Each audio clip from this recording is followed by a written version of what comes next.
"Good morning." I nodded to all the tourists as I walked down the main street in Whispering Falls. I made my way past my shop, A Charming Cure, on a mission to run across the street and grab some June's gems from Raven Mortimer. My cloak was neatly tied around my neck and flapped in the fall breeze behind me. My tall brown boots clicked with each step.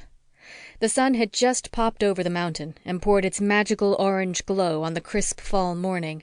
There was just something about this time of the year that got my little witchy soul all stirred up. "Good morning, June." Gerald Regula stood outside with a cup of coffee in his hands. His top hat sat perched on top of his head, his mustache neatly combed, and his tuxedo jacket's tails hung down to his knees. He was a dapper fellow and owner of the Gathering Grove tea shop right next to... Not only did my feet stop dead in their tracks, so did my heart, but in a good way. "I knew you'd need this once you saw that." Gerald turned to face the space that, as of yesterday, had been empty between his shop and Wicked Good Bakery, just where I so happened to be going. "Here you go." He stuck his gloved hand out for me to take the morning elixir. I stumbled for the right words and tucked a strand of my short black bob behind my ear before I took the cup, immediately taking a sip.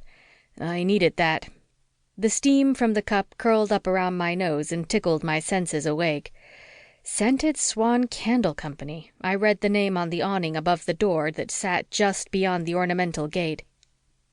All of the entrances to the shops in our little village set in the foothills of Kentucky had ornamental gates that lead up to the colorful doors of the clapboard homes that held our very own secrets and unique gifts inside them. Whispering Falls wasn't your ordinary town. It's a magical village full of what we like to be referred to as spiritualists. The mortal world would call us witches, but that word leaves us with a bitter taste in our mouths. It had a negative, demeaning tone to it. Gerald is a tea leaf reader, so he naturally owned the Gathering Grove tea shop. I am a homeopathic healer with an amazing intuition. A Charming Cure is my shop, where I sold potions or homeopathic cures for what ailed anyone who walked through my shop doors. But it was my keen sense of intuition that told me exactly what the customer needed or what their real problem was when they walked through my shop door. Up until a few days ago, Whispering Falls had only consisted of 11 quaint shops. The Gathering Grove and A Charming Cure were 2, along with Bella's Baubles, Wicked Good Bakery, Magical Moments, A Cleansing Spirit Spa, Glory Bee Pet Shop, Full Moon Treesort, Ever After Books, Mystic Lights, and 2 Sisters and a Funeral, as well as a police station where my husband, Oscar Park, just so happened to be co-sheriff with Colton Lance, both wizards. 2 in a week, Gerald shook his head.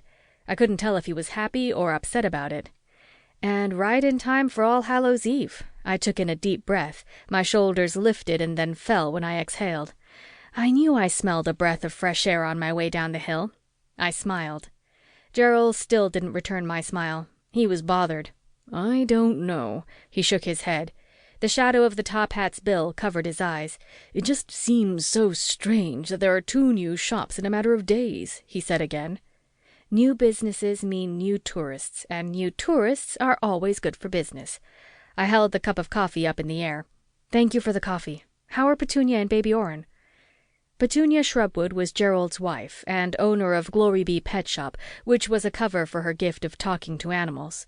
They had a baby boy named Orrin, who was the cutest little thing. "They are good."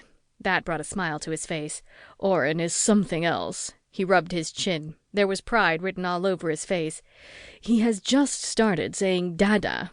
You are going to have to ask Petunia about it. She is beside herself because he hadn't said mama. You do know that dada is much easier for a baby to say because their tongue is strong from eating, and with mama they have to be able to form their lips." I took another sip. "You don't need to tell her that." He chuckled and waved his hand in the air. The line to his shop was starting to form out the door, and it was his cue that his staff needed him. I walked down a little bit and stopped in front of the Scented Swan Candle Company. The awning was bright yellow, with the name written in red and 2 red swans on each side. The gate that opened up onto the path of the shop had stained glass, showing long-stemmed, tapered white candles with yellow flames. The sunlight hit it perfectly, making it look as though the candles were really lit.